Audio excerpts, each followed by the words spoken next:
vacuum. Pagka nililinis po yan, parang swimming pool, pwede po nyo kayo si Aqua Planet. Napa-extend pa nila yan, pinapaluwang pa ng 1 metro. Luluwang sa LPR.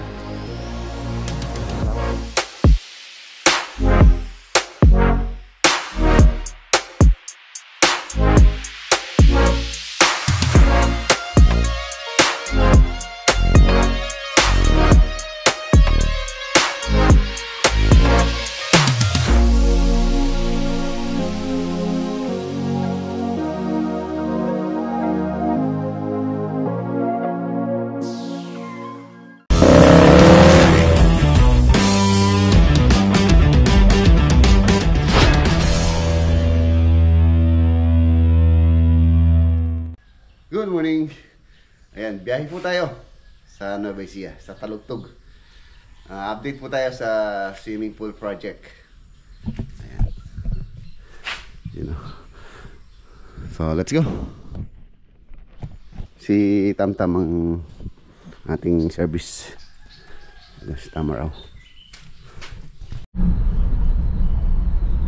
Ayan, nandito na po tayo. Talugtog, Nueva Ecija.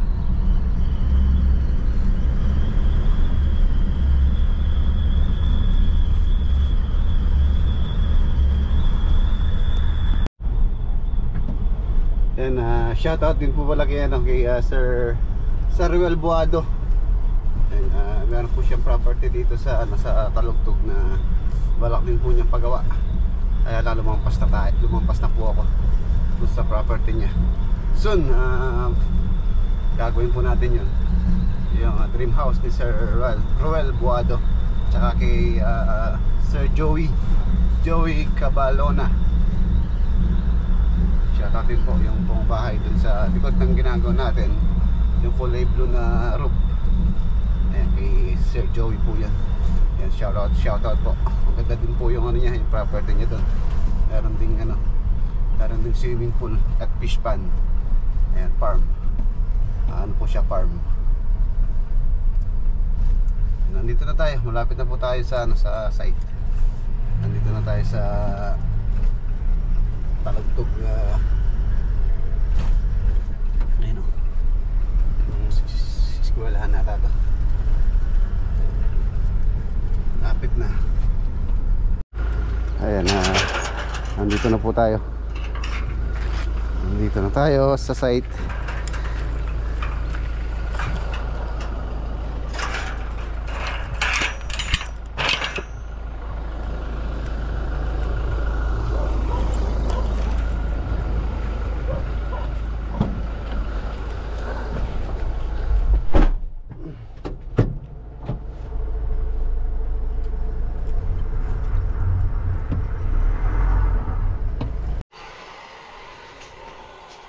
Ayan, nandito na tayo.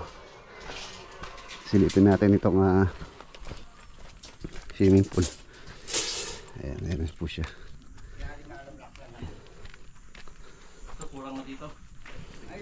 Ayan, nag-ano sila, beam.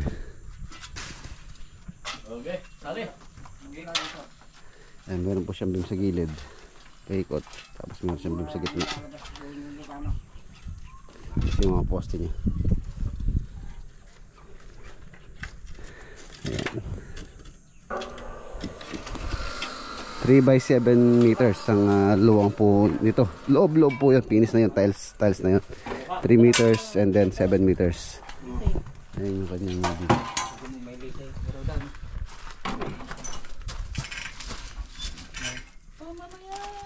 dito. Siguro na yung nakabaliktad na eh. Dos ang gravel po. Dito, tabi tayo. Sabay-sabay po na yung buhusan yan. Magbubuhos pa lang muna po kami ng flooring. And then siyempre nakaabang na yung rebar niya sa kanyang retaining wall. Magiging pinaka-form niya is sa CHB, kung saan masasandwich yung ano pa rito, 5 cm or 4 cm 4 buhos po sa gitna yun. Kailangan natin yung ano dito, yung vibrator. Kailangan talagang maganda yung pagkabuhos dito sa kanyang retaining wall. Tapos plastering with the waterproof materials, tapos pagka okay na, and then waterproofing muna natin bago natin ita-tiles. Ibay.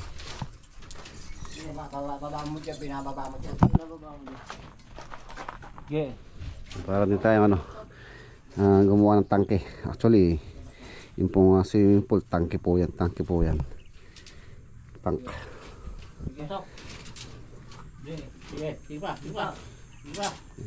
Ibay. Maano po kasi yung volume ng tubig. Malakas yung volume ng tubig, kailangan yung wall niya isa matibay. Tsaka yung kanyang pinaka-sahig or pinaka-slab on grid. Ang rebar po ito, para din tayo nag-slab ng bahay. Yung kanyang pinaka-rebaring, tsaka yung kanyang retaining wall. Ayan, para sure na hindi siya makakrack at hindi siya maglilik. Pagka nagkalik po kasi yan yung malaking problema. Mababawasan ng tubig pagka may leak ang isang swimming pool. So ayan, pagkabuhos, and then CHB laying ulit dito sa loob.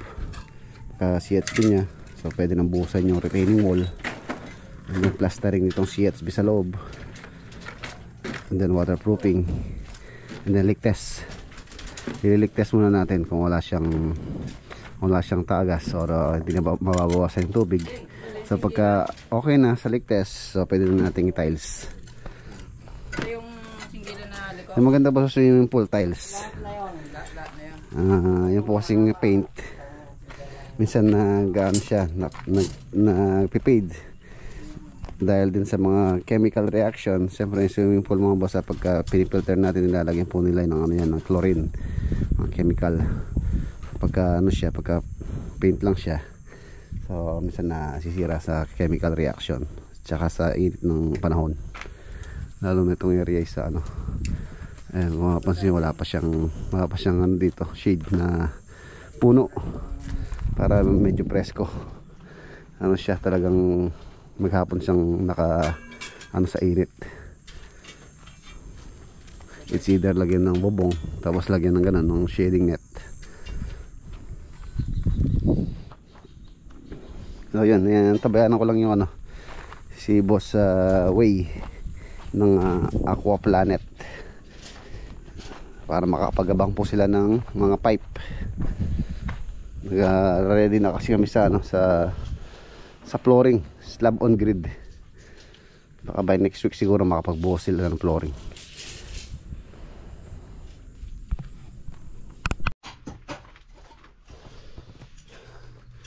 Ito po yung kanyang mga poste, laki, parang poste na ng bahay, poste ng isang bungalow house. Beam. Andun yung mababaw, tapos dito yung malalim. Meron po siyang dito sa area na to, fountain. Tapos syempre meron siyang submersible light para mas maganda siya pagkagabi. Ito meron siyang return na 3 return.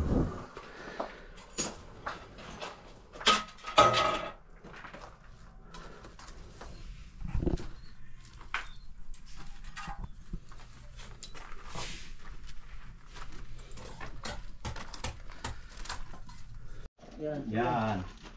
Oh. Ama mo, konti. Okay. Tuyo ka dyan. Alam mo yan. Buwasi. O yan, sige, diretso. Mama. Banggi nga pa yung materialis. Ayan mga boss, kain po tayo. Anong una natin? Buro, Ba, saan kayo nakakuha ng buro? Dating buro yan. Sara yan. Galing mga right yan. Dinala namin nung... Dapat kumuha kayo ng talbos ng talbos ng mangga, Ayun, maraming mangga. Wala namang kamote dyan Ayan, Pero may agad lang kapila. talong. Pinangwaki panapon. Ayan, yung talbos ng palaya. Sinimpalukan kami ng Bulaklak. bulaklak. Sa palok. Sa palok kita. Karala buka. Hay, bulaklak. Na? Yan lagi. Hindi na ginawa. Ika, itang papa ng pis. Dorado. Kasi natin natin. Kain tayo. Ayan, nandiyan na si Boss Way, Aqua Planet. Dito yung nalaran yung aliri. Oh.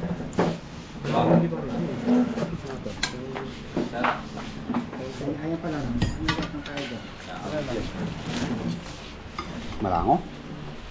Malango oh. Oh, yun yung nasigaw.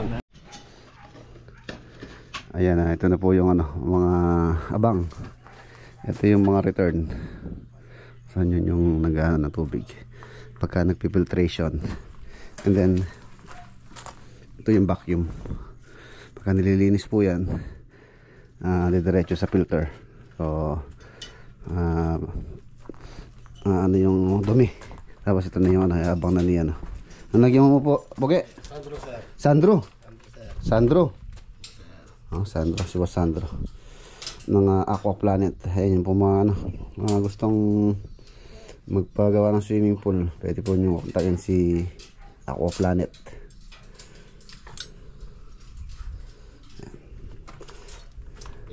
Para mayabang yan bago kami mag-boss. Vacuum yung return, tapos meron pang fountain dito yan. Fountain, tapos meron pulse dito. So yun, pwede na mahuli yun dahil sa ibabaw na po dadaan yan. Sa ibabaw na yun, boss, no? Yung fountain dito. And then yung pulse dito yan sa area.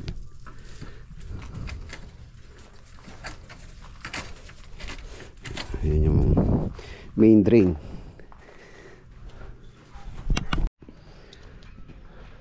Ayan na, okay na po. Umalis na sila, ano, yung nagabang si Aqua Planet. Ayan. Yun, oh. Ang gaganda nitong mga halaman nila ate rito. Ito, siniguelas to. Kalamansi. Suha. Mangga. Ano daw ata itong mangga na to, yung malalaki. Yung Golden Queen.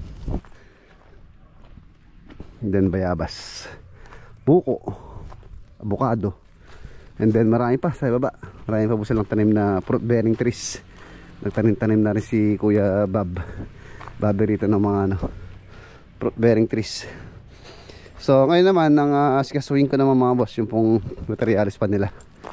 Order pa ako ng CHB, and then bakal, semento, buhangin, graba. Buhangin namin ito na lang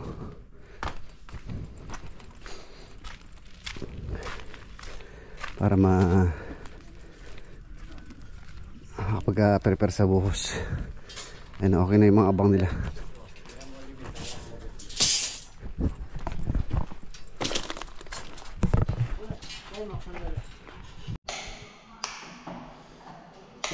Ayun, yung kwarto.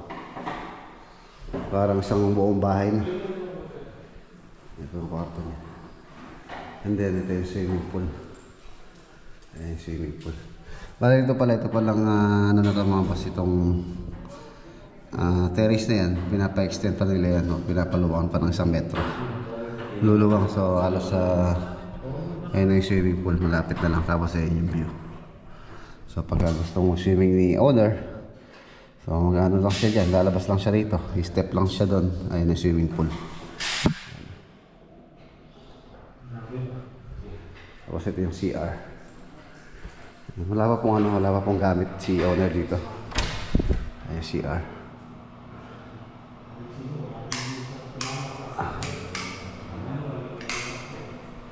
CR. Medyo mahina po yung tubig dito, kaya meron pong mga ano si owner dito, storage. Pagka ganitong oras or pagka maaga, yung tubig dito sa mahina. So, kaya meron silang storage po.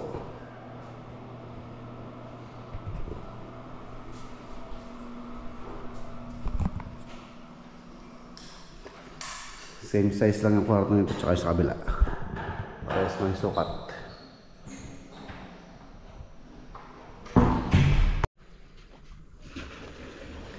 So ayan mga boss, okay na. Okay na po yung mga abang. So pwede na nilang i-continue to. Rebarring na. Then para makapag-prepare para sa flooring. Slab on grid. Yan o, nakaporma na. Iwan na natin sila. Okay, ayan mga boss, let's go. Pauwi tayo, daan tayo sa ano, daanan natin sa San Antonio, kung saan makakadaan po tayo kay parang Jimmy. So silipin natin o kumustahin natin si parang Jimmy.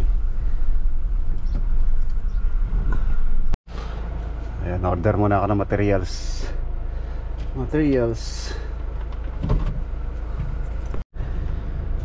So ayan po mga boss, okay na.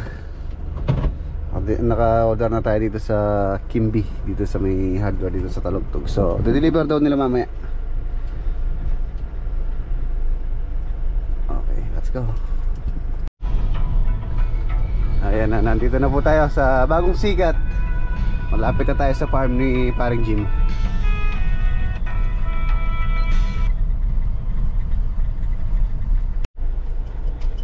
Nandito na po tayo.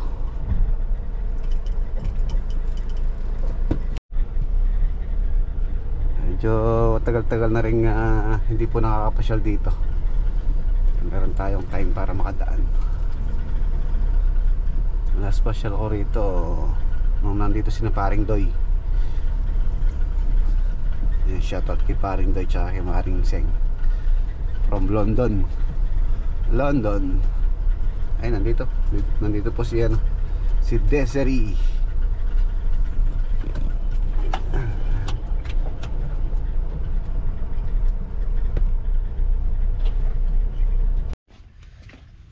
Yun no. Ay mga boss, nakita muli si Henyo. Ayan, may birthday pala ngayon no, Master Henyo.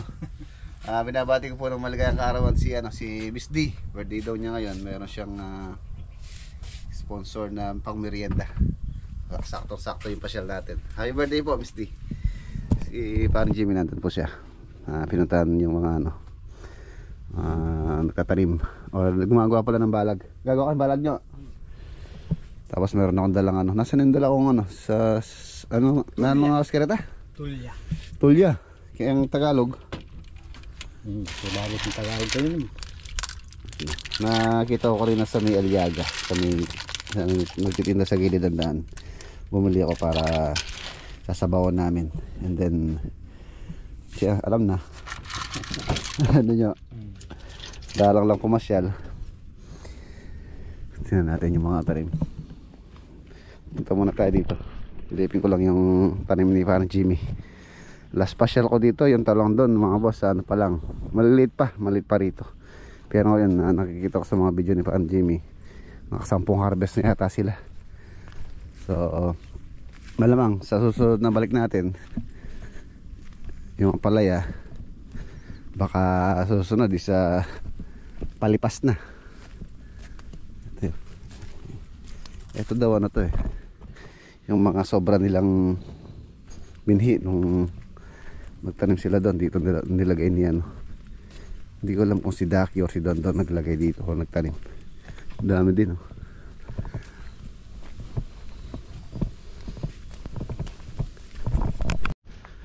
Ay, si parang Jimmy.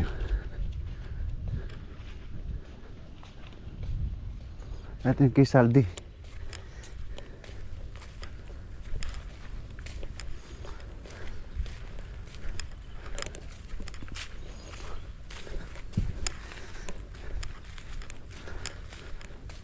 Pare, kumusta? Kumusta? Ayos naman pare. So stress lang ng konti. Pero okay naman. Okay naman. Ayos naman. Kaya. Pagka hindi na kaya, magsabi ka lang. Nandito lang ako sa likod mo. Kaya mo, pagka di na kaya, tatawagan kita. Basta, Naman kailangan ko ng lifeline. Call a friend. Call a friend. I'll be there. Ngayon, ang ganda. So pare, yan ang inaasahan ko ngayon. Oo. Ganda naman ang presyo sa taas. Hopefully sana tumama.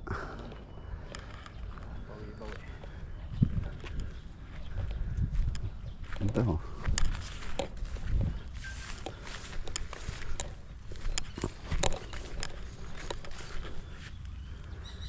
ano pa yung matibay ka rin Iba yan, ayan magagap. Ang tibay. Sabi, ang ilang tulin.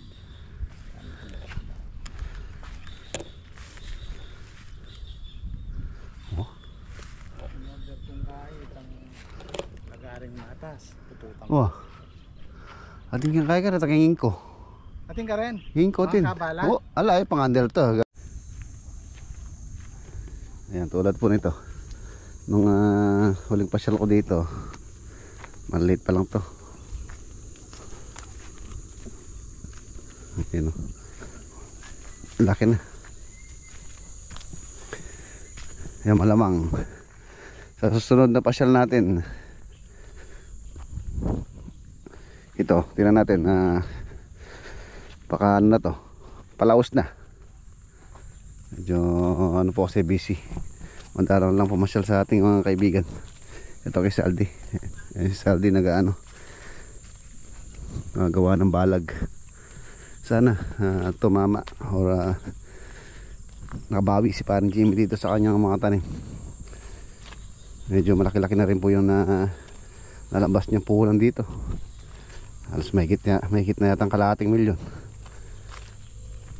Hindi po biro yung ano pag pa-farming. Talagang sugal. Hindi mo alam kung kikita ka or dalawa lang yung ano mo, pagpipilian mo, kikita or malulugi.